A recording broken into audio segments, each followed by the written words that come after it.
ரெட்ரோலுக்ஸ் நெஞ்சங்களுக்கு வணக்கம். நான் உங்கள் கார்த்திக். இன்றைய பொலிட்டிக்கல் பல்ஸ் நிகழ்ச்சியில் நம்முடைய இணைந்திருப்பவர் மூத்த பத்திரிகையாளர் திரு மணி அவர்கள். வணக்கம் சார். சார் கடந்த 2 நாட்களுக்கு முன்பாக அ விடுதலை சிறுத்தைகள் கட்சியின் தலைவர் திருமாவளவன் அவர்கள் திருச்சியில் ஒரு பேரணி நடத்தினார். மதச்சார்பின்மைக்கு எதிரான அந்த பேரணி. இந்த பேரணியில ஒரு கிட்டத்தட்ட கடைசியில பேசும்போது ஒரு 40 நிமிடம் கிட்ட பேசியிருந்தார். அந்த 40 நிமிட பேச்சுல நிறைய கவனிக்கக்கூடிய அ பரவலான வார்த்தைகள பயன்படுத்தினார். அதில மிக முக்கியமானது, நாம இந்த கூட்டணியில தான் தொடர்றோம். இந்த ஆளுங்கட்சியோட இந்த கூட்டணியில தான் இருக்கோம். ஆனாலும் இந்த பேரணிக்கு நமக்கு அனுமதி மறுக்கப்பட்டிருக்கு அப்படின்ற ஒரு மிக முக்கியமான விஷயத்தை தொட்டிருந்தார். இன்னும் நிறைய விஷயங்கள தொட்டிருந்தார். முதல்ல இந்த வார்த்தைக்கான அர்த்தம் என்னவா இருக்கு? நாம இந்த கூட்டணியில தான் தொடர்றோம். ஆனா இந்த மாதிரியான நெருக்கடிகளுக்கு நம்ம ஆளாகுறோம் அப்படின்ட்டு. இது இப்ப இல்ல. இதுக்கு முன்னாடில இருந்தே அவர் சொல்லிட்டு தான் இருக்காரு. ஆனாலும் கூட்டணியில் தொடருவோம். எந்த ஐயப்பாடும் இல்லாமல், எந்த இதுவுமே சமரசமும் இல்லாம இந்த கூட்டணியில் நம்ம தொடருவோம் அப்படின்றதையும் முன்வைக்கிறார். எப்படி பார்க்கணும் இத? இல்லங்க. திமுக வந்து தன்னோட பொலிட்டிக்கல் ஸ்பேஸ வந்து எப்பயுமே யாருக்குமே விட்டுக் குடுக்காது. இன்க்ளூடிங் தோழமை கட்சிகளுக்கு விட்டுக் குடுக்காது. வேற வழியே இல்ல. தோழமை கட்சிகள் ரொம்ப கழுத்துல கத்திய வைக்கிறாங்கன்னா தான் விட்டுக் குடுப்பாங்களே தவிர, அதர்வைஸ் விட்டுக் குடுக்க மாட்டாங்க. இப்ப இருக்க சூழ்நிலையில விசிகாக்கு வேற மாற்று கிடையாது. அவங்க ஏடிஎம்கே அலையன்ஸ்க்கு போ முடியாது. ஏன்னா பிஜேபி இருக்கிறதால. திருமாக்கு வேற நாதி கிடையாது. தான் கூட தான் இருப்பாரு. அப்படின்ற இருமாப்புல திமுக வந்து இந்த திருச்சி மாநாட்டுக்கு ஏகப்பட்ட தடைகளை ஏற்படுத்தியிருக்காங்க. அவர் திருமா சொன்ன மாதிரி அவருடைய 40 நிமிடம் நீங்கள் சொன்னது போல அந்த 40 நிமிட உரையில் கூட்டணியில் இருந்தாலும் ஏகப்பட்ட கண்டிஷன்ஸ் நமக்கு போடுறாங்க. நமக்கு நிறைய சிக்கல்களை உண்டாக்குறாங்கன்றது இது பாரம்பரியமாக திமுகவோட குணாம்சத்தை அறிந்தவர்களுக்கு நன்றாக தெரியும். ஒரு சின்ன பொலிட்டிக்கல் ஸ்பேஸை கூட ஒரு வட்ட அளவில் கூட அவங்க வந்து ஒன்றிய அளவில் கூட வந்து மற்ற கட்சிக்காரன் வளர்றதுக்கு திமுகவில் அலோவ் பண்ண மாட்டாங்க. அது அவங்களுடைய பலம், பலவீனம். பலம் தான் அது. அதுதான் அவங்களுடைய பலமே. இன்னைக்கு வந்து திமுகவுடைய இந்த நிலைப்பாடு, விசிக எதிரான இந்த நிலைப்பாட்டுக்கான காரணம் வந்து வளரக்கூடாதுன்றது ஒண்ணு. 2வது வேற என்ன உனக்கு ஆப்ஷன்? நீ எங்க கூட தான் இருந்தாகணும். ஏன்னா மதச்சார்பின்மை என்ற அந்த மாநாடே மதச்சார்பின்மை காக்கக்கூடிய மாநாடு. மதச்சார்பின்மை மாநாட நடத்திக்கிட்டு நீ எங்க அதிமுக கூட்டணிக்கா போவ? என் கூட தான் இருந்தாகணும். நான் சொல்றத கேளு அப்ப. அதனால அப்படிதான் அவங்க அதை செய்றாங்க. இது இதோட சேர்த்து நீங்க பார்க்க வேண்டியது தமிழ்நாடு முழுவதும் தலித்துகளுக்கு எதிராக இழைக்கப்படக்கூடிய கொடுமைகள். ம். பல இடங்கள்ல இன்னமும் கோயில்களுக்குள்ள போக முடியாத அவல நிலைமை தான் இன்னமும் நீடிச்சுக்கிட்டு இருக்குது.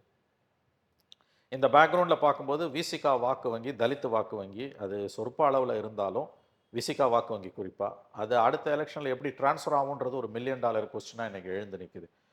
தன்னுடைய அதிருப்தியை திரும்ப திரும்ப திரும்ப வந்து கோடிட்டு காமிச்சுக்கிட்டே தான் இருக்காரு. ஆனா திமுக கூட்டணியில தான் நாங்கள் தொடர்கிறோம்னு தான் அவர் சொல்றார். அவருக்கு ம். வேற வழி கிடையாது இன்னைக்கு. ம். எவ்வளவு தூரம் அவரை இம்சை கொடுக்க முடியுமோ அவ்வளவு தூரம் அவளை இம்சை கொடுக்குறாங்க. கூட்டணி கட்சிகளை வந்து அவருடைய சிறகுகளை ஒடித்து, அவருடைய கால்களை வெட்டி, தன் பக்கம் வச்சுக்க தான் திமுக விரும்புது. 26 எலெக்ஷன்ல ஜெயிச்சிட்டாங்கன்னா, அதுக்கு பிறகு இந்த கூட்டணி சிதறும். அதுல எந்த சந்தேகமும் வேணாம். இது வந்து 4 தடவ ஒரு 3 தேர்தல்ல கூட்டணி நிக்கிறதே பெரிய விஷயம். ஒரு கட்டத்துக்கு மேல வந்து இந்த கூட்டணி கட்சிகளாலயும் திமுகவை தாங்க முடியாது. திமுகவாலயும் இந்த கூட்டணி கட்சிகளை தாங்க முடியாது. ம். ஏங்க அதிகாரத்துல பங்குன்னு கேட்பது ஒரு தப்பா? அதிகாரத்துல பங்கு வேணும்னு கேட்பதே ஒரு பெருங்குற்றம், ஒரு பாவச் செயல் மாதிரி இன்னைக்கு வந்து திமுகவும், திமுகவை ஆதரிக்கக்கூடிய திமுகவின் தொங்கு சதைகளான ஊடகங்களும் அந்த பரப்புரையை மேற்கொண்டிருக்கின்றன. இன்னைக்கு ஆரம்பிச்ச கட்சி, நேத்து ஆரம்பிச்ச கட்சிலாம் கேட்குறான். தமிழ்நாட்டுல 1% 1/2% இருக்க கட்சிலாம் வந்து எங்களுக்கு அதிகாரத்துல பங்குன்னு கேட்கும்போது, பாரம்பரிய கட்சிகளான இடதுசாரிகளும், விசிகாவும், காங்கிரஸும் குறிப்பா காங்கிரஸ் அதிகாரத்துல பங்குன்னு பேசாம அமைதியா இருப்பதே திமுக எந்த அளவுக்கு கூட்டணி கட்சிகளை வந்து தன்னுடைய கட்டுப்பாட்டுக்குள் வைத்திருக்கிறது என்பதை நீங்கள் புரிந்து கொள்ளலாம். தேர்தலுக்கு போகும்போது இந்த கூட்டணி கட்சிகள் உங்களுக்கு அத்தியாவசிய தேவையா இருக்குது. ஓட்டு கேட்க போம்போது 10 கொடிய போட்டுட்டு தான் போய் ஓட்டு கேட்குறீங்க. ஆனா அதிகாரத்தில பங்குன்னு வரும்போது மட்டும் நாங்க மட்டும் தான் அதிகாரத்தில இருப்போம். மத்தவங்களுக்கு விட்டுக் கொடுக்க மாட்டோம் என்று சொல்வது எத்தகையது ஒரு சர்வாதிகார மனப்பான்மை. ம். அதிகாரத்தில பங்கு வேணும்னு கட்சிகள் கேட்பத நீங்க ஏகடியம் பண்றீங்க. அதிமுக, பாஜக கூட்டணி அரசுனா உங்களுக்கு கோவம் வருது. பாமக கூட்டணியில பங்கு வேணும்னுது. தேமுதிக வேணும்னுது. ஆனா ஏன் இந்த கோரிக்கை இடதுசாரிகள் கிட்ட இருந்தோ, காங்கிரஸ் கிட்ட இருந்தோ, விசிக கிட்ட இருந்தோ வரும். விசிக சொல்லுது. ஆனா அமைதியா இருக்கு. பெரிய அளவுல சொல்ல மாட்டேங்குது. ஆகவே இந்த அளவுக்கு திமுகவுக்கு ஊழியம் செய்த பிறகும், விசுவாசத்தை காட்டிய பிறகும், திமுக அரசு செய்யக்கூடிய தவறுகளுக்கு சிலுவை சுமந்து கொண்டிருக்கக்கூடிய இந்த கட்சிகள், யாரு 2 இடதுசாரிகளும், விசிகாவும், காங்கிரஸும், தங்களுடைய வாக்கு வங்கியை திமுக சிதறடித்துக் கொண்டிருக்கிறது என்பதை இல்ல உணரவில்லை. பேசுறாங்க இல்லையா? இப்போ பேச ஆரம்பிச்சிருக்காங்களே! இப்போ சண்முகம் அவர்கள் பேசும்போது, வாக்குறுதிகளை நிறைவேற்றல அப்படின்ற மிக முக்கியமான ஒரு குற்றச்சாட்ட முன்வைக்கிறார். எங்களுடைய 2021 போல எங்கள நினைக்காதீங்க. இந்த தடவ நாங்க அதிகமா தான் கேட்போம் அப்படின்ற ஒரு முழக்கத்தையும் முன்வைக்கிறார் இல்லையா? கேட்பாரு, கேட்போம்னு சொல்றாரு. குடுக்கலன்னா நாங்க என்ன செய்வோன்றத சொல்ல மாட்டேன்றாருல்ல. கேட்போம், அது கத்துவோம். அதுக்கு பிறகு கொடுக்கறத வாங்கிட்டு அமைதியாக போயிடுவோம். அதுக்கு டைம் இருக்குன்னு பார்க்கலையா? என்னமோங்க இவங்க நான் சொல்கிறேனேங்க, இவங்க இது வந்து பெரிய அளவில் இவங்களால திமுகவை வழி கொண்டு வர முடியுமான்னு தெரியல. ஏன்னா to be frank with you, இந்த இப்போ இருக்க நிலைமை என்னன்னு கேட்டிங்கன்னா, திமுகவுக்கு அப்பர் ஹேண்ட் கிடச்சிடுச்சு. திமுக வந்து ஒரு மேலாதிக்க மனப்பான்மையில தான் இருக்குது. குறிப்பாக அதிமுக பாஜக கூட்டணிக்கு பிறகு திமுக என்ன நினைக்குதுன்னா, இந்த கட்சிகளுக்கு வேற நாதி இல்லை. இல்லை, எந்த தடையும் இடதுசாரிகளுக்கு இல்லாமல் அப்பர் ஹேண்டில் இருக்காங்களா? அதாவது எந்த தடையும் இல்லாமல் அப்பர் ஹேண்டில் இருக்காங்க. தடைகள் இருக்குது, பட் ஸ்டில் உளவியல் ரீதியா சைக்கலாஜிக்கலா ஒரு அப்பர் ஹேண்டில் இருக்காங்க. அதாவது அதிமுக பாஜக கூட்டணி ஏற்பட்ட பிறகு ஓகே. இடதுசாரிகளோ விசிகாவோ கூட்டணியை விட்டு போக மாட்டார்கள். பிஜேபி ஏடிஎம்கேவோட இருக்கிறதால பிஜேபி இல்லைன்னா ஏடிஎம்கே பக்கம் அவர்கள் நகர்வதற்கு ஒரு சிறிய விண்டோ இருந்து அது இப்போ க்ளோஸ்டு.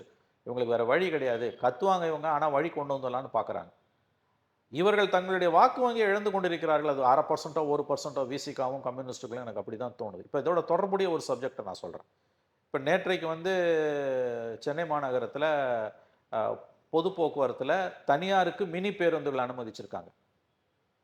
இது மிகப்பெரிய கொள்கை முடிவு. ஏன்னா கடந்த 50 ஆண்டுகளுக்கு மேலாக தமிழ்நாட்டில் சென்னை மாநகரத்தில் பொது போக்குவரத்து என்பது முழுக்க முழுக்க அரசு கட்டுப்பாட்டில் இருக்குது. இதை தனியார் மயமாக்கணுன்ற கோரிக்கை வந்து கடந்த பல ஆண்டுகளாகவே சில தரப்பினரிடமிருந்து, குறிப்பாக முதலாளிகளிடமிருந்தும் வலதுசாரி பொருளாதார நிபுணரிடமிருந்தும் கேட்டுக்கிட்டே இருந்தது. ஆனால் ஜெயலலிதா, கருணாநிதி, எம்ஜிஆர், ஜெயலலிதா, கருணாநிதி, ஸ்டாலின், எடப்பாடி யாருமே அதை செய்யலை. இன்னைக்கு ஸ்டாலின் செஞ்சிருக்காரு. இது எவ்வளவு பெரிய ஒரு கொள்கை முடிவுங்க. இந்த இடதுசாரிகள் சிபிஐ, சிபிஎம், குறிப்பாக சிபிஎம், அவங்களுடைய கோர் ஓட் பேங்க் வந்து தொழிலாளர்கள். ஆல்ரெடி போக்குவரத்து கழகங்கள் மிக மோசமான கண்டிஷனில் இருக்குன்னு நம்ம எல்லாருக்குமே தெரியும். ஓய்வு பெற்ற பணியாளர்களுக்கு 22 மாதங்களாக ஓய்வூதிய பலன்கள் கொடுக்கப்படாமல் மிக மோசமான நிலைமையில் இருக்குது. திவாலை நோக்கி பல போக்குவரத்து கழகங்கள் சென்று கொண்டிருக்கின்றன. இந்த நேரத்தில் மினி பேருந்துகளை தனியாருக்கு கொடுப்பது என்பது நாளைக்கு பொது போக்குவரத்தை சென்னை மாநகரத்தில் தனியாருக்கு கொடுப்பதற்கான ஒரு முன்னோட்டம், ஒரு வெள்ளோட்டம் என்று தான் நாம் பார்க்க வேண்டும். ஏன் வந்து இவங்க அமைதியா இருக்காங்க? தரையில படுத்து தடுத்து உருண்டு தடுத்துருக்கணும் இல்லைங்க. நேற்று ஒரு டோக்கன் ஸ்ட்ரைக்காவது இவங்க பண்ணியிருக்கணும்ல. இப்ப இந்த மாதிரியான விஷயங்கள்ல உங்களோட கொள்கைகளை அடகு வச்சு நீங்க திமுகவோட கூட்டணியில் இருக்கீங்க. அதற்கு சொல்லக்கூடிய காரணம் தேசிய அளவில் பாஜக ஒரு எதிரி, இந்துத்துவா எதிரி. அது நியாயமானதான், நான் எனக்கு புரியுது அது. ஆனா ஒரு பக்கம் உங்க வாக்கு வங்கியை சிதறடிக்கக்கூடிய, உங்களுக்கு வந்து பொலிட்டிக்கல் ஸ்பேஸே கொடுக்காம, இத்தனைக்கும் மதச்சார்பின்மை மாநாடு நடத்தக்கூடிய விசிகாவோட மாநாட்டுக்கு வரவேற்பு கொடுக்கக்கூடிய, அதற்கு எல்லா உதவிகளையும் செய்ய வேண்டிய, அதற்கு வந்து பெரிய அளவில் உதவி செய்ய வேண்டிய ஒரு உத்வேகம் கொடுக்கக்கூடிய திமுக அரசு மாறாக அதற்கு இவ்வளவு தடைக்கற்களை ஏற்படுத்துதுன்னா அது என்ன மோசடியான அரசியல். இன்னொரு பக்கம் கொள்கை ரீதியாக நீங்கள் வந்து கம்யூனிஸ்டுகளுடைய அடிநாதமான பொது போக்குவரத்தை பாதுகாக்கக்கூடிய அந்த காரியத்தை சிதைச்சிட்டு இருக்கீங்க. எவ்வளோ பெரிய டெவலப்மெண்ட்டுங்க. சென்னை மாநகரத்தோட போக்குவரத்து 50 வருஷமா, அரை நூற்றாண்டுகள் மேலா பொது போக்குவரத்து தான்.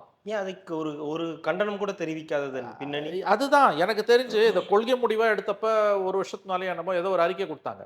நடைமுறைப்படுத்தும் போது நேற்று மந்திரி வந்து கொடி காமிக்கிறாரு. தினமலர் போட்டோ, மாசு வந்து கொடி காமிக்கிற தினமலர்ல போட்டோ. தமிழிசை இவங்க வந்திருக்காங்க, தமிழிசை தங்கபாண்டியன். நான் என்ன சொல்றேன், அந்த இடத்துல நீங்க போய் ஆர்ப்பாட்டம் பண்ணிருக்கணும்ல. இது எவ்வளவு பெரிய விஷயங்க. அந்த இடத்துல நீ வந்து உங்க சிஐடி தொழிலாளர்களும், சிபிஎம், சிபிஐ, ஏஐடிசி, நீங்க வந்து அத்தனை தொழிற்சங்கங்களும், குறிப்பாக இடதுசாரி தொழிற்சங்கங்கள் கிரவுண்ட்ல இறங்கி நீங்க போராடி கைதா இருக்கணும்ல. களத்திலே இல்லையே நீங்க. உங்க கோர் ஓட் பேங்க் அவன் டிஸ்டர்ப் பண்றான்ல. இது என்ன கூட்டணி? அப்ப மோடி எதிர்ப்பு, பாஜக எதிர்ப்புன்ற ஒற்றை காரணியை வச்சு நீங்க எல்லாத்தையும் இங்க வந்து இழந்துகிட்டு இருக்கீங்க. எவ்வளவு பெரிய விஷயம். போக்குவரத்தை பிரைவேடைஸ் பண்றாங்க. நாளைக்கு இன்னைக்கு மினி பேருந்து, நாளைக்கு பேருந்து. ஏன் இதுக்கு ஒரு எதிர்ப்பு கூட நேற்று இல்லையே? அப்ப நீங்க வந்து வரவேற்கக்கூடிய விஷயமா பாக்குறாங்களா? வரவேற்கல. அவங்க கையேற நிலையில் இருக்காங்க, உள்ள புழுங்குறாங்க. அவங்க இதை வரவேற்கல, வருத்தப்படுறாங்க, ரொம்ப வேதனைப்படுறாங்க. இவ்வளோ விஷயங்கள் அவங்களால ஒன்றும் செய்ய முடியலங்க. ஏன்னா ஒன்று கொள்கை ரீதியா பிஜேபியை திமுக எதிர்க்குதுன்றத கட்டுண்டு கிடக்கிறார்கள். ரெண்டாவது வெளிப்படையா சொல்றேன், தலைமை பண்புல இருக்கவங்க காம்ப்ரமைஸ் ஆயிருக்காங்க. தலைமையில் இருக்கவங்க காம்ப்ரமைஸ் ஆயிருக்காங்க. நான் வெளிப்படையா சார்ஜாவே வைக்கிறேன் இதை. இல்லாட்டி இப்படிப்பட்ட முடிவுகள்லாம் நீங்க செய்ய மாட்டீங்க. என்னது இது? இது இது இது என்ன அரசியல்? உங்க அளவுகோல் படி நான் கேட்கிறேன், இடதுசாரி அளவுகோல் படி கேட்கிறேன். போக்குவரத்தை பிரைவேடைஸ் பண்றாங்கன்னா மிகப்பெரிய ஆர்ப்பாட்டங்களை நீங்க பண்ணிருக்கணும்ல, கெடு விதிச்சிருக்கணும்ல. கூட்டணிய ஒரு வருஷம் கிடக்குங்க. எதுக்கு இந்த கவர்மெண்ட்டுக்கு முட்டு கொடுக்குறீங்க? முதல்ல. ரெண்டாவது, இது கூட்டணி அரசாங்கம் தான் முட்டு கொடுக்கலாம். நம்பர் 1. நம்பர் 2, கொள்கை முடிவுகளில் நீங்க கடுமையா எதிர்த்திருக்கணும்ல. இத எடப்பாடி பண்ணியிருந்தா இந்த 2 இடதுசாரிகள் நேத்து எவ்வளவு பெரிய ஆர்ப்பாட்டத்தை பண்ணியிருப்பாங்க நான் கேட்கிறேன். எடப்பாடி பழனிசாமி சிஎம்மா இருக்கும்போது இந்த காரியம் நடந்திருந்ததுன்னா இவர்கள் நேற்று தரையில உருண்டு படுத்திருப்பாங்க. திமுகவும் கொடி பிடிச்சிருக்கும். கலைஞர் கட்டமைத்த பொது போக்குவரத்தை சிதைக்கும் எடப்பாடியை அனுமதிக்க மாட்டோம்னு. இன்னைக்கு அப்படியே அமைதியா இருக்கீங்க. அப்ப இது என்ன கூட்டணி? அப்போ உங்க ஓட் பேங்க் டிஸ்டர்ப் ஆகுது இல்லை? நான் சொல்றது, அப்போ உங்களோட கோர் ஓட் பேங்க்குள்ள அந்த டிஸ்டர்பன்ஸ் வருது இல்லை? எத்தனை நாளைக்கு இங்கே பிஜேபி எதிர்ப்பை வச்சு வண்டியை ஓட்டுவீங்க? அது தேவைதான், நான் மறுக்கல. அது பிரதான காரணம் தான், மறுக்கல. 3 தேர்தல் அது வெற்றியை கொடுத்துருக்கு, மறுக்கல. இங்கே ஆன்டி பிஜேபி இல்லைன்னா அதான் யூஎஸ்பி. உனக்கு ஆன்டி பிஜேபி தான் யூஎஸ்பி. ஆனால் இவ்வளோ பெரிய டெக்டானிக் ஷிஃப்ட் நடக்குது. இல்லை, இப்போ ஒரு சில விஷயங்கள் பேசுறாங்க இல்லையா, மார்க்சிஸ்ட் கம்யூனிஸ்ட்லேருந்து பேசும்போது, இல்லை திருமாவளவர்கள் பேசும்போது, இதெல்லாம் நடக்குது, திமுக கூட்டணி ஆட்சியில் இதெல்லாம் நடக்குது அப்படின்னு. இந்த மாதிரியான விஷயங்களை தொட்டாலும் அவங்க அதே கூட்டணியில் தானே இருக்க போறாங்க. இந்த விஷயத்தை பேசினாலுமே கூட அவங்க அதே கூட்டணியில் தான் நீடிக்க போறாங்க. இல்லை, நீங்கள் உங்களுடைய போராட்டங்கள் மூலமாக அவங்கள வழிக்கு கொண்டு வரலாம், அல்லது கடுமையான போராட்டங்கள் மூலமாக மக்களோட கவனத்தை ஈர்க்கலாம், ஒரு கடும் எதிர்ப்பை பதிவு பண்ணலாம். குறைஞ்சபட்சம் இந்த எண்ணிக்கை 11 பஸ்ஸோடு அதை நிறுத்தலாம். எனக்கு நீங்கள் கேட்குறது புரியுது. நீ என்ன உருண்டு புரண்டு தடுத்தாலும் போராடினாலும் தடுக்க முடியாது. அது சும்மா இருந்துட்டு போட்டுமேன்றீங்க. இல்லை, நான் கேட்குறது, இப்போ கூட்டணி விஷயமா அவங்க தொடர்பாக பேசுறாங்க. அது எப்படியும் தலைமைக்கு போகும், திமுக தலைமைக்கு போகும். ஆனாலும் தொடர்ந்து நாங்க அந்த கூட்டணியில் தான் நீடிப்போம்னு சொல்றாங்க. ஆமா. அப்ப இந்த மாதிரி போராட்டங்களை பண்ணும் போதும் நீங்க அதே கூட்டணியில் தான் நீடிக்க இல்ல. இதுல ஒரு 2 இது மேம்போக்கா பார்க்கும்போது நீங்க சொல்ற ஆர்குமெண்ட் சரியா படலாம். ஏன்னா ஃபண்டமெண்டலா எதுவும் சேஞ்ச் ஆக போவதில்லைன்னு போது எதுக்கு செய்யணும்? பட் ஒரு வித்தியாசம் இருக்கு கார்த்தி. அதாவது இந்த மாதிரியான விஷயங்கள்ல மிக கடுமையான எதிர்ப்புகளை பதிவு பண்ணிட்டு கூட்டணியில் இருக்கும்போது கவர்மெண்ட் ஒரு கட்டத்தில் வழிக்கு வர வாய்ப்பு இருக்கு, அல்லது அடுத்த பிரைவேடைசேஷனையாவது தடுத்து நிறுத்தும். உங்க பாயிண்ட்டுக்கு தான் வரேன். இதுக்கு முன்னாடி 8 மணி நேரம்ன்றத 12 மணி நேரம் போராடி மாற்ற முடிஞ்சது. அது அவங்களால மாற்ற முடிஞ்சது இல்லையா? அதே மாதிரி ஒரு விஷயத்தை இவங்க பண்ணால் அப்பயும் மாற்ற முடியும். அங்கிருந்து ஒரு கூட்டணி அங்க தொடர்ந்து தான் இருக்கு. கூட்டணி தொடரும், ஆனா மாற்ற முடியும். குறைஞ்சபட்சம் இன்னும் அதிகப்படியான பிரைவேடைசேஷனுக்கு போகாம தடுக்கவாது முடியும். அப்போ அவங்களுடைய கோர் ஓட் பேங்க்கும் பாதிப்படையாது இல்லையா? ஆமா. ஆனா ஏன் இப்படி இருக்காங்க? 12 மணி நேர வேலை நேரத்துக்கு எதிர்ப்பு தெரிவித்த மாதிரி சென்னை மாநகரத்தில் மினி பேருந்துகளை தனியாருக்கு கொடுக்கக்கூடிய இந்த மாபெரும் கொள்கை முடிவை தெருவில் நடு ரோட்டில் படுத்து தடுக்கக்கூடிய வல்லமையும் திறனும் ஏன் குறிப்பாக இடதுசாரிகளுக்கு இல்லாமல் போனது? இது எவ்வளோ பெரிய டெவலப்மெண்ட்! இது நாளைக்கு என்ன அவங்களுக்கு தெரியும். ஆனால் நான் சொல்கிறேன், தலைவர்களுக்கு, சிபிஎம் லீடர்ஸ்க்கு, சிஐடியில் இருக்கவங்களுக்கு தெரியும் இது எதோட தொடக்கம் என்பது அவர்களுக்கு நன்றாக தெரியும். உள்ள வேதனைப்படுறாங்க, வேற வழி இல்லை. அடுத்த கட்டத்துக்கு போக தடுக்கிறாங்க. நான் கேட்குற, ஒரு டோக்கனிசமாவது ஒரு குறியீட்டு அளவுலையாவது நேற்று போராடி இருக்கணும்ல. ஒண்ணுமே இல்லையங்க. அப்ப நீங்க கொத்தடிமையா தானே ஆயிட்டீங்க. மெர்ஜ் பண்ணிட்டீங்களேன் திமுகல. ஆல்ரெடி நீங்க மெர்ஜ்டு தான். இதுல எத்தனை நடைபயணம் போறதுக்கு என்ன அர்த்தம்? சண்முகம் நடைபயணம் போக வேண்டியது நேற்று இந்த மாசு தமிழ் தங்கப்பாண்டியனும் மாசும் நடந்துகிட்ட இந்த பேருந்து, தனியார் பேருந்து துவக்க விழாக்கு தான் சண்முகம் நேற்று போய் கொடி காமிச்சிருக்கணும், சகப்பு கொடியை காமிச்சு அதை நிறுத்திருக்கணும். அவர் வேற எங்கேயோ நடந்துகிட்டு இருக்காரு. இதுக்கு என்ன அவர் பதில் சொல்றாரு? சும்மா உதட்டளவில் பேசி என்னங்க பிரயோஜனம்? கிரவுண்ட்ல நீங்க என்ன பண்ண போறீங்க? Because it's a very serious issue. இல்ல, அவங்களே இப்போ இந்த கூட்டணி பற்றிய பேச்சு தான் அதிகமா இருக்குன்றத பார்க்க முடியுதா? 24 மணி நேரமும் தமிழ்நாடு மீடியா கூட்டணியை பத்தி தானங்க பேசுது. அவங்களே தலைவர்களும் அதை தான் பேசுறாங்க. கூட்டணி, இந்த தொகுதி, இந்த மாதிரி இதை தானங்க பேசுறீங்க. கீழே இருக்கக்கூடிய இஷ்யூ என்னங்க? நீ தனியார் மையத்தை பத்தி உனக்கு ஒரு கருத்து இருக்கும், எனக்கு ஒரு கருத்து இருக்கும். நான் அதுக்குள்ள போக விரும்பல. இன்றைக்கு மினி பேருந்துகளை சென்னை மாநகரத்தில் அனுமதிப்பது காலத்தின் கட்டாயம் என்பது ஒரு கருத்தா இருக்கலாம். நானும் அந்த கருத்தை மதிக்கிறேன். அந்த கருத்து தவறுன்னு கூட நான் சொல்ல விரும்பல. ஆனா உங்க ஆங்கிள் இருந்து பார்க்கும்போது, இடதுசாரிகளோட ஆங்கிள் இருந்து பார்க்கும்போது, ஏன் விசிகாவோட ஆங்கிள் இருந்தும் பார்க்கும்போது, இது ஆபத்தான போக்கு. At a time when already போக்குவரத்து கழகங்கள் திவால் ஆகிட்டு இருக்கும்போது, 22 மாசமா ஓய்வு பெற்ற ஊழியனுக்கு ஓய்வூதிய பலன்களை கொடுக்க முடியாம இருக்கக்கூடிய ஒரு போக்குவரத்து துறை, நாளும் விரிவடைந்து கொண்டிருக்கக்கூடிய சென்னை மாநகர மக்கள் தொகைக்கு மிகப்பெரிய பங்களிப்பினை அவர்களுடைய போக்குவரத்துக்கு ஆற்றிக் கொண்டிருக்கக்கூடிய போக்குவரத்து துறையில் 50 ஆண்டுகளாக முழு கட்டுப்பாட்டில் இருக்கக்கூடிய பொதுத்துறையிலிருந்து தனியார் துறைக்கு ஒரு சின்ன ஸ்பேஸை கொடுக்கறதுன்றது ஒரு தொடக்கம். இப்படி தான் அது உள்ள வரும். அப்போ இதை இந்த இடத்திலே தடுத்து நிறுத்துறது தான் சால சிறந்தது என்ற புரிதல் நம்ம எல்லாரையும் விட மார்க்சிஸ்டுகளுக்கு உண்டு. ஏன் அவங்க அமைதியாக இருக்காங்க? அப்ப மோடி எதிர்ப்புன்ற ஒன்றுக்காக திமுக கவர்மெண்ட் என்ன பாவத்தை அட்டுழியத்தை பண்ணாலும் நீங்க சகிச்சுக்கிட்டு தான் போறீங்களா? அப்ப எதுக்கு உங்களுக்கு கட்சி? கலைச்சிட்டு போய் மெர்ஜ் இல்ல பண்ணுங்க. இது அப்படி பொருள்படுமா? இல்ல எங்களுடைய தொகுதிகள் இது இது இந்த மாதிரி மாறுமா அது? எந்த தொகுதிகள்?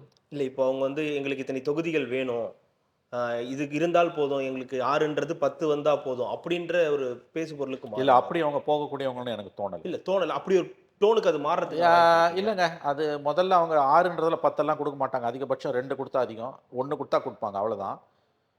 ஆனா அத காரணம் காமிச்செல்லாம் கம்யூனிஸ்டுகள நீங்க திருப்திப்படுத்த முடியாது. ம். அதுக்காகலாம் அவங்க அமைதியா இல்ல. 6 வந்து 8ஓ 7ஓ அத தாண்டி அதிகபட்சம் போவாது. 7 அல்லது 8 தான் என்ன பொறுத்தவரைக்கும். 10 சத்தியமா குடுக்க மாட்டார் ஸ்டாலினு. அது பேராசை. இது எங்க போவது நம்ம? ம். இப்ப பிஜேபியோட போய் ஏடிஎம்கே சேர்ந்தது 2 லெஃப்ட்டுக்கும் விசிகேவுக்கும் கதவுகள அடைச்சிடுச்சுங்க. மக்கள் நல கூட்டணிக்கு தான் போகணும், சைபர் ஆவணும். இந்த பலவீனத்த தான் திமுக பயன்படுத்துது. இவ்வளோ பெரிய கொள்கை முடிவுகள அவங்க எப்படி எடுக்குறாங்க? நீங்க எப்படி அலோவ் பண்ணீங்க? இந்த அவங்க பாஷையில சொன்னா, இந்த பாவத்துக்கு எப்படி தொண போறீங்க? ஒரு பக்கம் இந்த பாவத்துக்கு தொண போறீங்க. இன்னொரு பக்கம் திமுக அரசு செய்யக்கூடிய பாவங்களுக்கு நீங்க சிலுவ சுமக்குறீங்க. இது என்னங்க முரண்பாடு? என்ன உங்களுக்கு அப்ப லீடர்ஸ் காம்ப்ரமைஸ்ன்ற கான்செப்ட்ல தான் நான் வந்து நிப்பேன். லாஜிக்கலா நான் அப்படி தான் கன்க்ளூட் பண்ண முடியும். உனக்கு என்ன ஆதாரம்? ஆதாரம்லாம் பொலிட்டிக்கல் தியரிக்கு எந்த ஆதாரமும் கிடையாது. பொது வெளியில இருக்க விஷயங்கள வச்சு தான் நீ கன்க்ளூட் பண்ண முடியும். லாஜிக்கலா தான் நீ கன்க்ளூட் பண்ண முடியும். இதுக்கு பதில் சொல்லுன்றேன் நானு. இவ்ளோ பெரிய காரியம் நடக்குது. நீங்க இன்னமும் உட்கார்ந்து டிவி ஸ்டுடியோல உட்கார்ந்துகிட்டு டிபேட்ல திமுகவுக்கு ஜால்ரா போட்டுக்கிட்டு இருக்கீங்க. உங்க கோர் வோட் பேங்க் டிஸ்டர்ப் ஆகுதுங்க. இன்னொரு பக்கம் திரும்ப அந்த கான்செப்ட் பாருங்க. மதச்சார்பின்மை காப்பாற்ற மாநாடு. காஷ்மீர்ல இருந்து கன்னியாகுமரி வரைக்கும் பிஜேபிக்கு விலை போவாத ஒரே தலைவர். அத்தனை தலித் இயக்கங்களும் பிஜேபி கிட்ட போய் அடைக்கலமாச்சு. நம்ம டாக்டர் கிருஷ்ணசாமி நேத்து சொல்லியிருக்காரு. இந்து பேப்பர் இன்னைக்கு வந்திருக்கு பாருங்க. இந்து நாடா அறிவிக்கணும்ன்றார். பாத்தீங்கல்ல? ஆமா. என்னங்க இது? எங்க ஆரம்பிச்சு எங்க வந்து நிக்கிறாரு பாருங்க. உதித்ராஜ் இப்போ ஓடி வந்துட்டாரு காங்கிரஸுக்கு. பிஜேபியில் 5 வருஷம் எம்பியா இருந்துட்டு. மாயாவதியிலேருந்து, ராம்விலாஸ் பாஸ்வான்லேருந்து, அத்வாலேலேருந்து அத்தனை பேரும் பிஜேபிக்கு பலியானான். பலியாகாத ஒரே தலைவர் நம்முடைய திருமா. அவர் ஒரு மாநாடு நடத்துறாரு. அந்த மாநாட்டுக்கு நீங்க இவ்வளவு இம்சை கொடுப்பீங்களா? என்னது இது? அப்ப என்ன கவர்மெண்ட், என்ன கட்சி, என்ன கவர்மெண்ட்? அப்புறம் இதை நீ ஆதரிக்கணுமான்ற கேள்வி கட்சிக்கு தொண்டனுக்கு வருமா வராதா? இல்ல அந்த இதுலயே மேடையிலேயே அவர் சொல்றாரு, சரியான நேரத்தில் சரியான முடிவு எடுக்கப்படும் அப்படின்ற ஒரு வார்த்தையும் பயன்படுத்துறாரு. அதற்கு மேல எனக்கு அரசியல் செய்ய தெரியல. 25 வருஷமா நாங்க இங்க இருக்கோம். எங்களுக்கு என்ன பண்ணணும்னு தெரியும். அதை தெரியாம சில அரை வேக்காடுகள் இப்படி பேசிக்கிட்டு இருக்காங்க. அப்படின்றதையும் குறிப்பிடுறாரு. இல்லைங்க, நான் அவரை மதிக்கிறேங்க. எனக்கு அவர் மேல நிரம்ப மரியாதை உண்டு. ஆனா அவருக்கு என்ன ஆப்ஷன் இருக்கு? என்ன ஆப்ஷன் இருக்கு அவருக்கு? இல்ல சரியான நேரத்தில் சரியான முடிவு எங்க எடுக்கப்படும். போவார்? அவரை திமுக ஏன் இப்படி நடத்துது? நிக்காம கூட இருப்பார் இல்லையா? அப்படி ஒரு ஆப்ஷன் இருக்கா? இல்ல வாய்ப்பு அது இருக்கா? அந்த அதுக்கு தப்ப வாய்ப்பு வைகோ 2001ல பண்ண தப்ப 2011ல வைகோ பண்ண தப்ப சத்தியமா திரும்ப பண்ண மாட்டார். ஏன்னா வாக்கு வங்கி அரசியல் இருக்க ஒரு கட்சி தோல்வியோ வெற்றியோ மக்கள் மன்றத்துல போய் நிக்கக்கூடிய வாய்ப்பை ஒருபோதும் தட்டி கழிக்க முடியாது. அந்த தப்ப திரும்ப செய்ய மாட்டார். பட் அவரை வந்து நெருக்கடிக்கு உள்ளாக்குறாங்க. இது என்ன அரசியல்? திமுகவோட அரசியல் வந்து ரொம்ப ரொம்ப ரொம்ப மலிவான, சுயநலமான, இழிவான அரசியல். அது என்ன மாநாடு அது?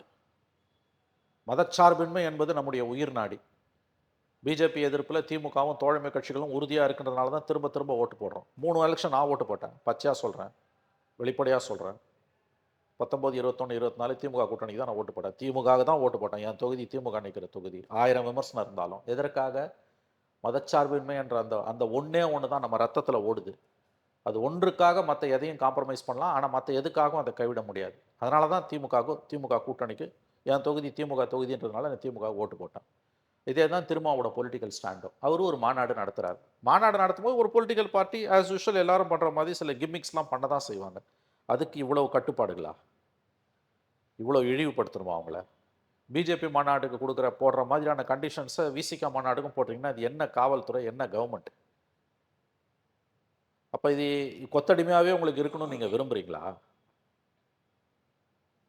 அப்ப இதெல்லாம் வந்து ஒரு கட்டத்துல பூமராங் ஆகும். ரொம்ப நாள் இத பாருங்க, ஒரு இஷ்யூ வந்து 2 எலக்ஷன தொடர்ந்து இல்ல டாமினேட் எவ்வளவு பண்ணாதுன்னுவாங்க. நாள் பாஜகவை எதிர்ப்புன்றத மட்டுமே வச்சு நகர்த்திட முடியும். 2026லயும் அதத்தான் நகர்த்திட நான் சொல்ல முடியும். வரேன். இப்ப 3 ஒரு எலக்ஷன், ஒரு இஷ்யூ 2 எலக்ஷன்ல டாமினேட் பண்ணாதுன்னுவாங்க. தமிழ்நாட்டுல இன்ட்ரஸ்டிங்லி 3 எலக்ஷன டாமினேட் பண்ணிருக்கு. கண்டிப்பா 26ல் வெறும் பிஜேபி எதிர்ப்பு மட்டும் திமுகவுக்கு கை கொடுக்காது, சத்தியமா கொடுக்காது. இந்த கவர்மெண்ட்டோட நல்லது கெட்டது முன்னால வந்து நிற்கும். இந்த பாருங்க 21 தான் நமக்கு அளவுகோல், 19 24 கிடையாது. பார்லிமெண்ட் எலெக்ஷன் 26ல் வந்தாலும் திமுக கூட்டணி தான் அமோகமா ஜெயிக்கும், 29ல் வந்தாலும் ஜெயிக்கும். ஆனா அசெம்பிளி எலெக்ஷன்ல சொல்ல முடியாது, நிச்சயமா முடியாது. அப்படின்னா 19ல் ஸ்வீப் பண்ண டிஎம்கே, 24ல் ஸ்வீப் பண்ண டிஎம்கே, 21ல் ஏன் வந்து 75 சீட்டு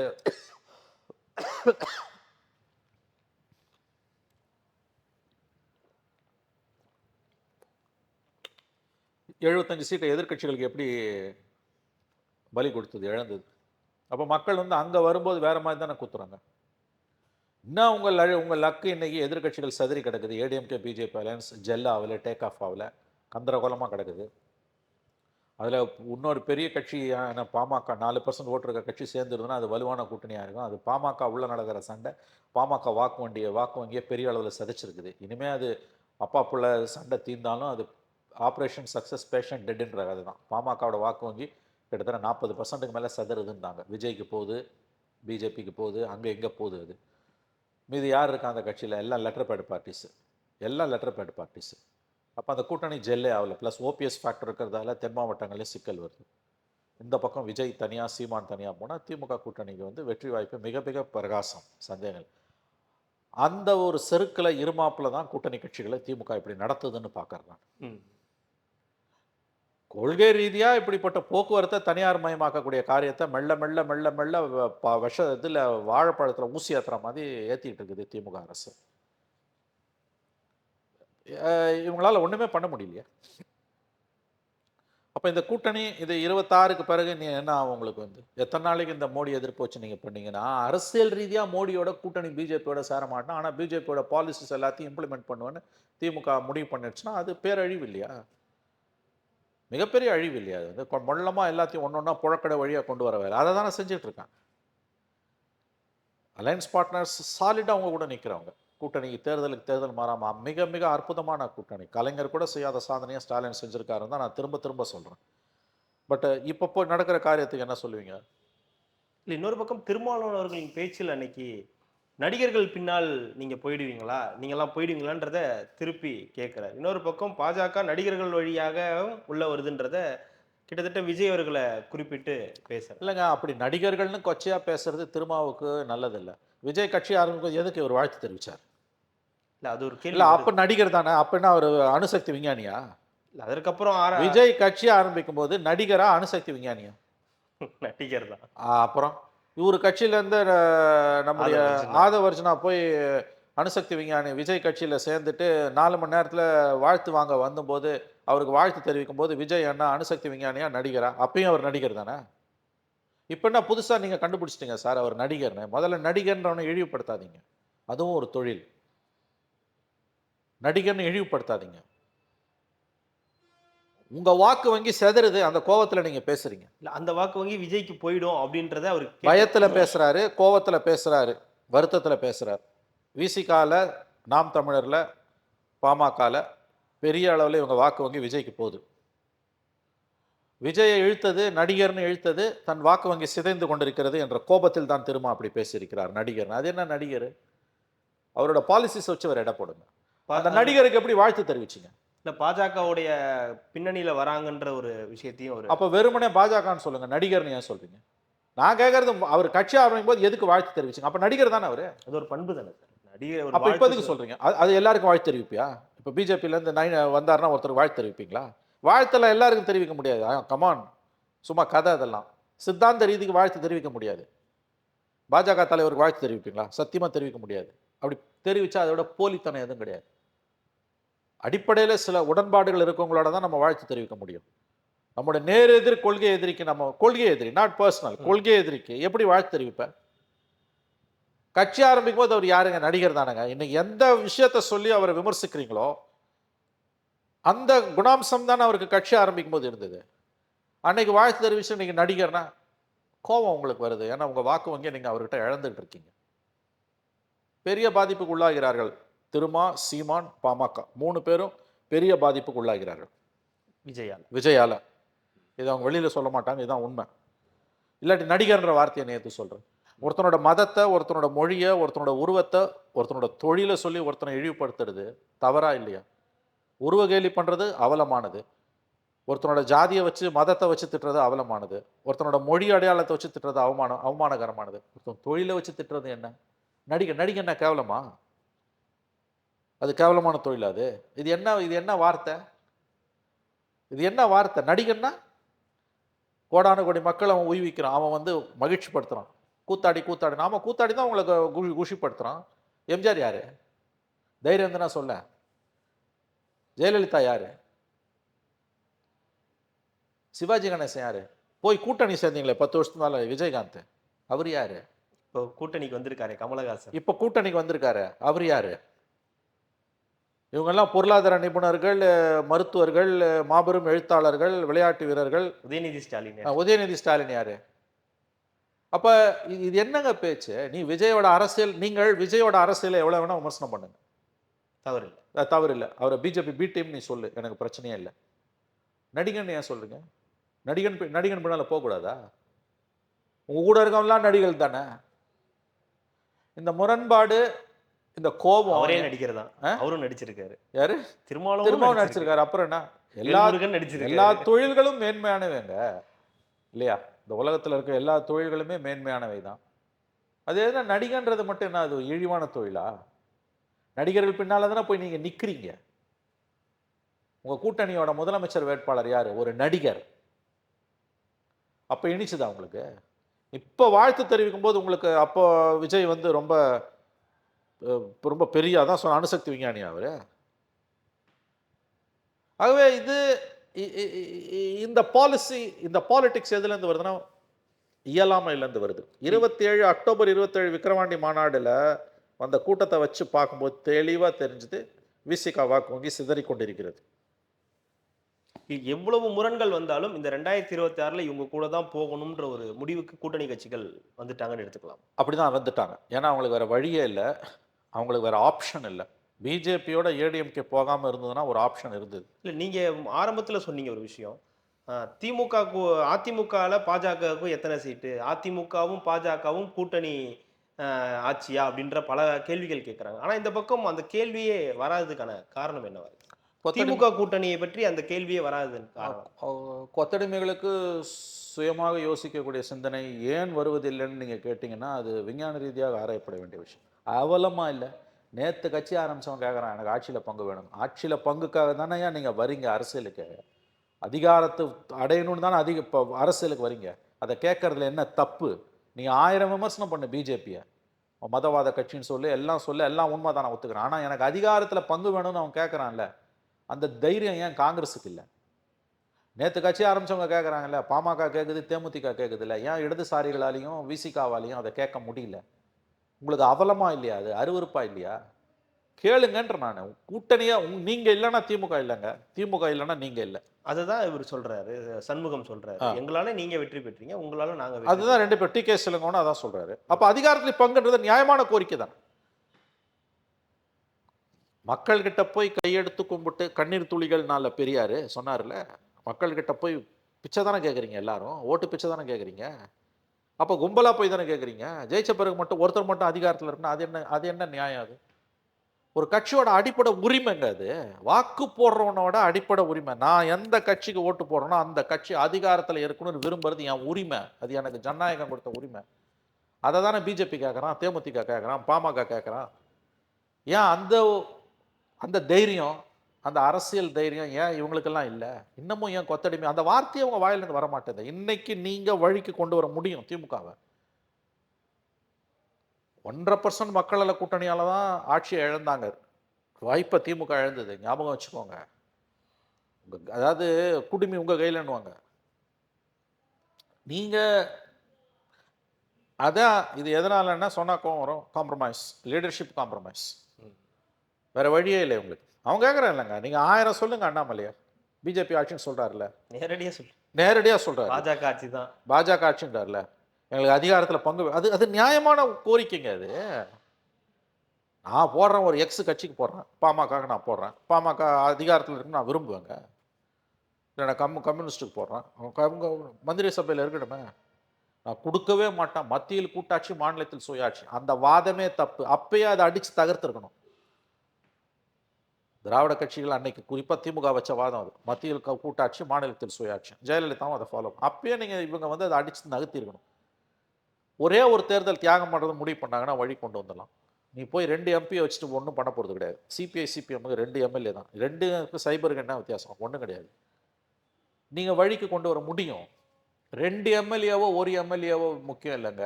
சீட்டு முக்கியம் இல்லை, அதிகாரத்தில் பங்கு முக்கியம். 6 சீட்டை கொடுங்க, ஆனால் அமைச்சரவையில் இடம் இருக்கணும். அந்த முடிவை இவங்க எடுத்தாங்கன்னா இவங்க சுயமரியாதைக்காரர்கள் சொல்லலாம். அது இல்லையே. அப்போ நீங்கள் காம்ப்ரமைஸ் தான் பண்ணுறீங்க. அந்த கட்சி பண்ணலங்க காம்ப்ரமைஸை, லீடர்ஷிப் பண்ணுது. லீடர்ஷிப்போட காம்ப்ரமைஸ், தனிநபர் சமரசம். அது தனிநபர் சமரசம் எப்போ வருதோ அப்போ கட்சி வந்து மொத்தமாக அந்த யோசனை இப்படி இருக்கலாமா சார்? உங்களுக்கு இந்த கூட்டணியில இடம் பிளஸ் உங்களுக்கு தேர்தலுக்கான செலவு இதெல்லாம் நாங்க பண்ணணும், அமைச்சர்களுமே இடம் கொடுக்கணுமான்ற ஒரு யோசனை வருமா? இந்த காசுன்ற கதையெல்லாம் அழகாதீங்க. என்ன சொத்து, நீங்கள் என்ன மொத்தமாக உங்கள் குடும்ப சொத்தா அது? அந்த காசு எப்படி வந்துன்னு பேசலாமா? அதிகாரத்துக்கு வந்த பிறகு தானே உனக்கு அந்த காசு வந்தது. அதுக்கு முன்னால் வந்து என்னவா இருந்தீங்க நீங்கள்லாம்? அந்த அதிகாரத்துக்கு யாரால வந்த நீ? உனக்கு 28%, ஏன் 2%ஆல தான் உனக்கு 30%, அதால தான் நீ ஆட்சிக்கு வர. தனியானா நான் சைபரு. அப்புறம் என்ன தயக்கம் வருது இதுல? அந்த 25 வருஷமா நாங்க அரசியல்ல இருக்கோம், எங்களுக்கு எப்ப என்ன பண்ணணும்னு தெரியும், அரைவேக்காடுத்தனமாக பேசாதீங்க, எங்களுக்கு அரசியல் சொல்லி தராதீங்கன்னு பல வார்த்தைகளை பயன்படுத்துறாரு. இல்லைங்க, அவருக்கு யார் சொல்லி கொடுத்தா? அவர் யார் அரைவேக்காடுன்னு சொல்றாருன்னு எனக்கு தெரியல. அரைவேக்காடுகள் நம்ம பேசுறவங்க எல்லாம் சொல்றாரு, நம்மளன்னு கூட வச்சுக்கோங்க. ஏங்க, அவரோட பெருமைகளை, அவரோட உண்மையான பலத்தை இன்னமும் இப்போ நம்மள மாதிரி இருக்கவங்க பேசுகிற மாதிரி யார் பேசினான்னு எனக்கு தெரியல. இன்னமும் அவரை சிலாகிச்சு தான் நான் பேசுகிறேன். காஷ்மீர்லேருந்து கன்னியாகுமரி வரைக்கும் இந்த கடந்த 11 ஆண்டுகளில் பிஜேபிக்கு வேலை போகாத ஒரே தலைவர். 1000 கோடிகள் கொடுத்துருப்பாங்க அவருக்கு, மத்திய மந்திரி கொடுத்துருப்பாங்க, 10 தலைமுறைக்கு உட்காந்து சாப்பிட்ற காசு அவரே சொல்றாரு. பாஜக என்னைய கூப்பிட்டுச்சு. உண்மைங்க, அவர் விலை போகாதவர் தானங்க நான் சொல்றேன். அவரே சொல்லியிருக்காரு. திருமண பக்கம்லாம் விலை போற கட்சிகள் மத்தியில் விலை போகாத ஒரே தலைவர் திருமா தானங்க. புகழ்ந்து தானங்க அவரை பேசுறோம், அவரை கொண்டாடுறோங்க. ஆனா இது வந்து எப்படி நான் சொல்றது, இது அடுத்த கட்டத்துக்கு ஏன் இந்த நகர்த்த மாட்டேன்றீங்க? அதிகாரத்தில் பங்குன்னு கேட்பது உங்களுடைய சுய மரியாதைங்க. நீ வாக்கு வங்கி அரசியலில் இருந்தீன்னா கூட்டணிக்கு போகணும். கூட்டணிக்கு போறீன்னா தேர்தலோட நிறுத்திக்காத, அதிகாரத்துக்கு போன்னு நம்ம சொல்றோம். இல்லை திராவிடர் கழகம் மாதிரி நீ சமுதாய இயக்கமாக இருந்துரு, உன்னை நான் மதிக்கிறேன். நீ என்ன கொடுத்தாலும் இன்னைக்கு என்ன சொன்னாலும் நீ பதவிக்கு போக மாட்டேன். இப்போ கி வீரமணிக்கு வந்து பொதுச் செயலாளருக்கு ஸ்டாலின் ஒரு ராஜ்யசபா எம்பி கொடுத்தா அவர் போக மாட்டார். அல்லது அந்த கட்சியில் வேற யாருக்காவது கொடுத்தாலும் அவங்க எடுத்துக்க மாட்டாங்க அதை. ஏன்னா அவங்க தெளிவாக இருக்காங்க, வாக்கு வங்கி அரசியல் இது எங்களுக்கு வேணும். அது மதிக்கத்தக்கது. நமக்கு அவங்க மேலே வேற விமர்சனங்கள் இருக்கலாம், பட் அவங்கக்கிட்ட ஒரு குறைஞ்சபட்ச நேர்மை இருக்குது. ஆனால் நீ வாக்கு வங்கி அரசியலுக்குள்ளே வந்துட்டீங்கன்னா வாக்குகளை வாங்குவதற்காக கூட்டணி வைப்பது எப்படி தவிர்க்க முடியாததோ அதோட அடுத்த ஸ்டேஜ் அதிகாரத்தில் போகிறது. அதை மட்டும் பண்ணாமல் வெறும் கூட்டணியோட நின்றுக்கிட்டு ஜெயிச்ச பிறகு ஒருத்தன் கையில் எதுக்கு தூக்கி திமுக அண்ணா திமுக அவங்ககிட்ட மொத்தமாக எதுக்கு நீங்கள் வந்து சாவியை கொடுக்குறீங்க? செய்யாத. அவங்க இன்னைக்கு அந்த குரல் அங்கே வருது இல்லை, எது தரப்பில் அந்த குரல் வரும்போது உங்களுக்கு சுயமரியாதை இல்லையா? அதைத்தான் நம்ம சொல்றோம். கண்டிப்பாக சார், தொடர்ந்து பேசலாம். மிக்க மகிழ்ச்சி. நன்றி.